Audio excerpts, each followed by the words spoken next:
और जैसे ही मैं पहुंची वहां पर 9:55 पर पूरी पुलिस छावनी बन गई, जो मुझे वहां पर घेर लिया गया और कहा गया कि आपको यहां पर मीडिया से किसी भी तरह की बात करने की इजाजत नहीं है। मुझसे पूछा गया पुलिस द्वारा कि आप किस मुद्दे पर बात करेंगे, ये बताइए हमें।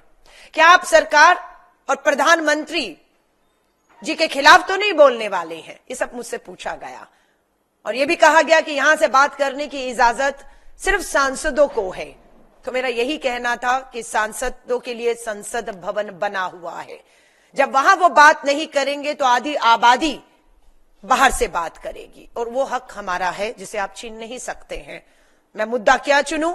सरकार के खिलाफ है, प्रधानमंत्री जी के खिलाफ है, ये लोकतंत्र है। अगर कुछ गलत होगा हमें आवाज उठानी है, हम उठाएंगे। 8 मार्च को अंतर्राष्ट्रीय महिला दिवस पूरे देश ने, विश्व ने और अखिल भारतीय महिला कांग्रेस ने मनाया।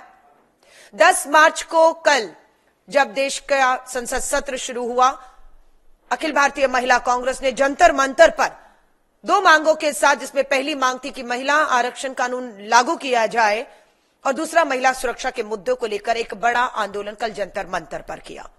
आज 11 तारीख को जब मैं मीडिया बाइट के लिए गई, मुझे रोक दिया गया। कम से कम 40 मिनट तक पुलिस ने मुझे घेरे रखा। लेकिन बात यह है कि जो आवाज है इस लोकतंत्र में, जो तानाशाह सरकार बैठी है, जो लोकतंत्र की हत्या कर रही है, उसे वो हम उसे नहीं करने देंगे। और मैंने तय किया कि मैं 24 अक्टूबर रोड कांग्रेस मुख्यालय से मीडिया के माध्यम से इन मुद्दों को उठाऊंगी, जिन मुद्दों को मैं उठाने गई थी। देश के प्रधानमंत्री जी की तस्वीरें तेजी से देश और विदेश में वायरल हो रही हैं। जिन शख्स के साथ प्रधानमंत्री जी की तस्वीरें वायरल हो रही हैं, उनका नाम है बालेश धनखड़। कौन है ये बालेश धनखड़? ये Balesh Dhankhar overseas friends of BJP के मुखिया रहे हैं ऑस्ट्रेलिया में। इन बालेश धनखड़ पर इनको 40 साल की सजा का ऐलान किया गया। इन्हें 40 साल की सजा हो गई। क्यों? क्या किया है इन्होंने ऑस्ट्रेलिया में नौकरी का झूठा विज्ञापन दिया कि ये नौकरी लगवा सकते हैं, क्योंकि प्रधानमंत्री जी के साथ तस्वीरें थी। लोगों को लगा ये नौकरी लगवा देंगे और नौकरियां लगवाने के लालच में अपने घर पे, अपने फ्लैट पे बुलाया महिलाओं को, उनके साथ बलात्कार किया, उनकी वीडियो बनाई, उन्हें ब्लैकमेल किया।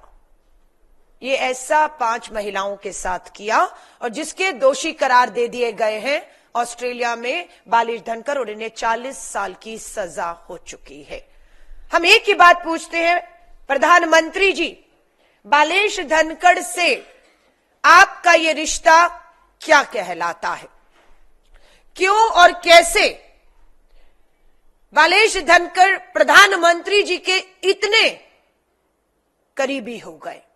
क्या है उसके पीछे का राज? क्या प्रधानमंत्री मोदी जी आपको और आपके प्रधानमंत्री मुख्यालय पीएमओ को बालेश धनखड़ के कुकर्मों की जरा भी जानकारी या भनक सूचना नहीं थी क्या? यह हमारा सवाल है। ये बड़ी बात है कि प्रधानमंत्री का करीबी आदमी जघन्य अपराध कर रहा है, उसे 40 साल के बलात्कार में मास रेपिस्ट, सीरियल रेपिस्ट जैसी हेडलाइन बन रही है और उनके बारे में खबर नहीं थी।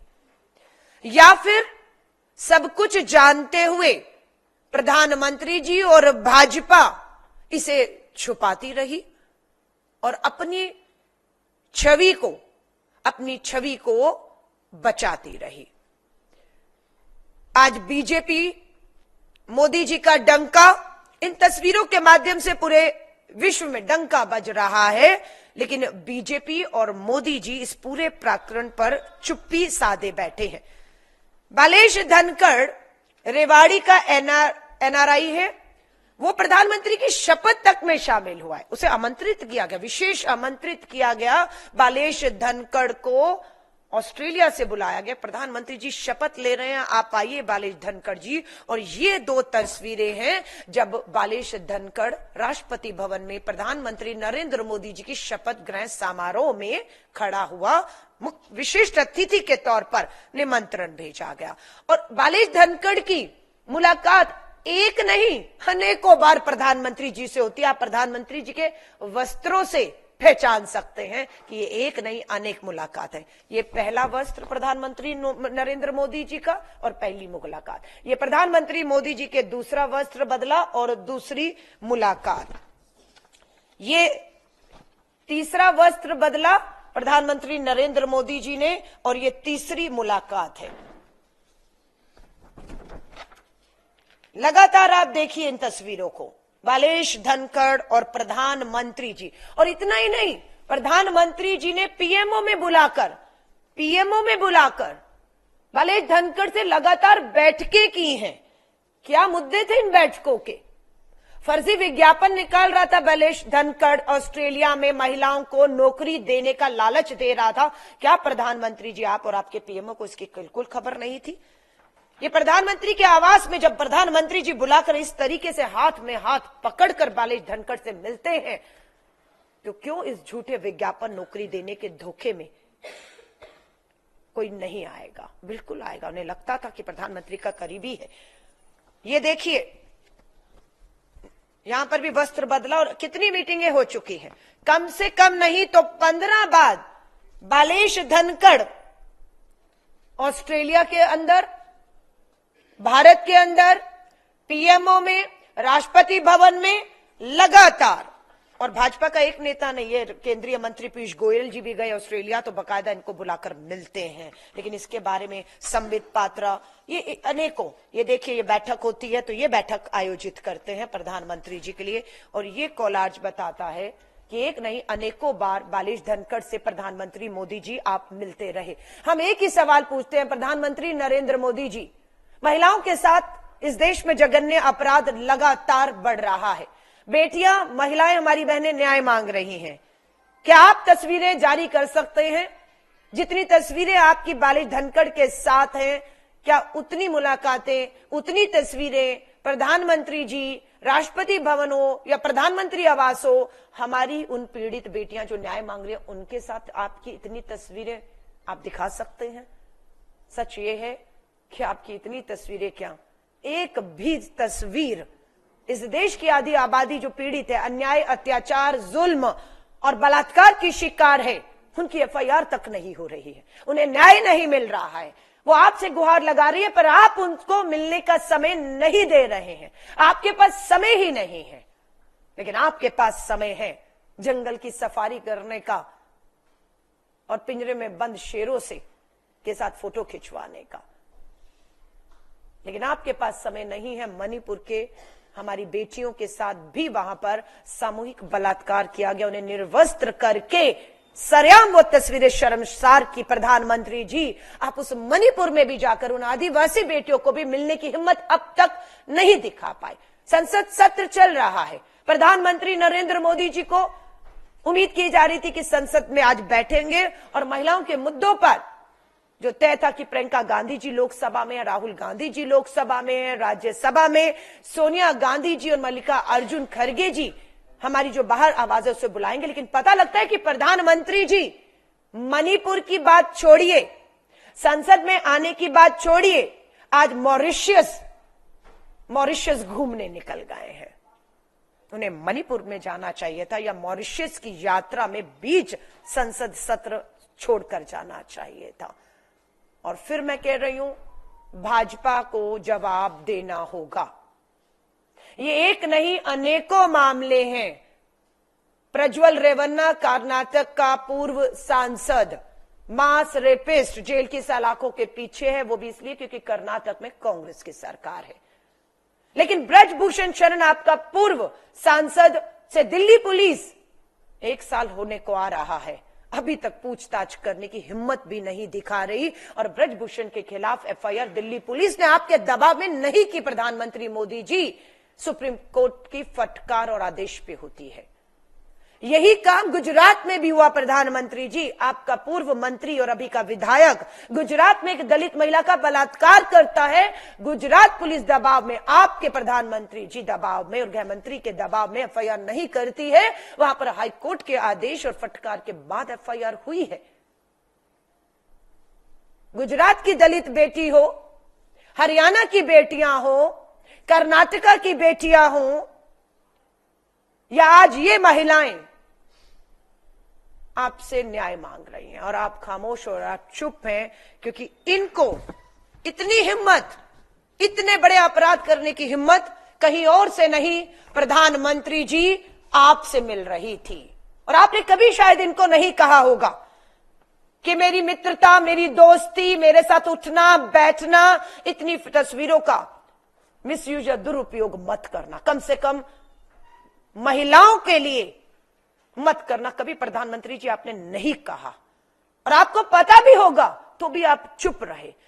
इसीलिए बालेश धनखड़ आपकी यात्राओं को ऑस्ट्रेलिया में आयोजित करते रहे, ऑस्ट्रेलिया से डेलीगेशन लाकर आपको प्रधानमंत्री आवास में मिलवाते रहे, आपसे बैठ के करवाते रहे।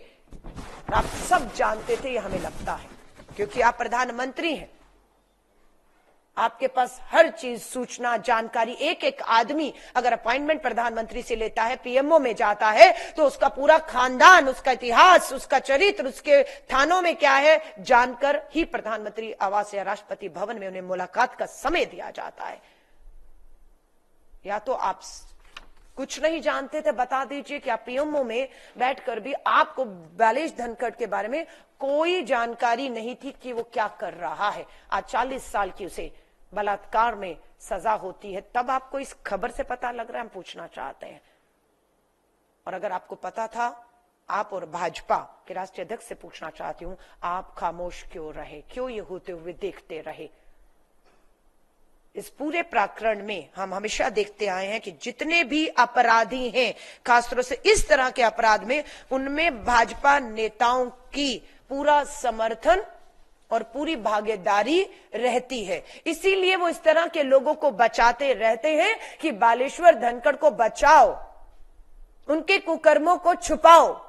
अगर ये आ गए, बोल दिया, मुंह खोल दिया, तो ये अकेला नहीं, भाजपा के बड़े बड़े नेता बेनकाब होकर जो है वो घेरे में आ जाएंगे। इसलिए बचाने का काम इन सभी अपराधियों को, जो बलात्कार के दोषी हैं, यौन उत्पीड़न के दोषी हैं, उनके सीधे संपर्क भाजपा से, और भाजपा उनको बचाने का काम करती रहती है। ये ऑस्ट्रेलिया की सरकार है, अगर दिल्ली में होती, देश में होती, तो बालेश धनखड़ बच गया होता जैसे सभी बचे हुए हैं। किसी को सजा नहीं हुई इस देश में, क्योंकि वो भाजपा में, भाजपा के नेता हैं और उनकी वो शामिल हैं इन अपराधों में, इसलिए वो बचे हुए हैं। लेकिन ऑस्ट्रेलिया की सरकार ने 40 साल की सजा, सामूहिक बलात्कार, ब्लैकमेलिंग, वीडियो बनाना, उन्हें हर तरीके से करके इसे जघन्य अपराध की श्रेणी में मानते हुए प्रधानमंत्री नरेंद्र मोदी जी के करीबी बालेश धनखड़ को 40 साल की सजा सुनाई है। उम्मीद करती हूं भाजपा इन सभी सवालों के जवाब देगी, क्योंकि प्रधानमंत्री जी की तस्वीरें बालेश धनखड़ के साथ, मास रेपिस्ट के साथ, 40 साल की जिसे सजा हो चुकी है, उसके साथ जब विश्व में वायरल हो रही हैं, सोशल मीडिया पे वायरल हो रही हैं, तो बिल्कुल देश के प्रधानमंत्री जी, आप भारत के प्रधानमंत्री हैं, आपकी छवि नहीं, भारत की छवि धूमिल हो रही है, मात्र आपके इन संबंधों की वजह से और ऐसे लोगों से संबंधों की वजह से। उम्मीद है भाजपा इस पे चुप रहकर अपने पाप, अपने अपराध को और ऐसे अपराधियों को, संरक्षण को छुपाएगी नहीं, आकर इस पे आगे अपनी बात, अपनी सफाई को रखेंगे कि उनका इस पे क्या कहना है। धन्यवाद।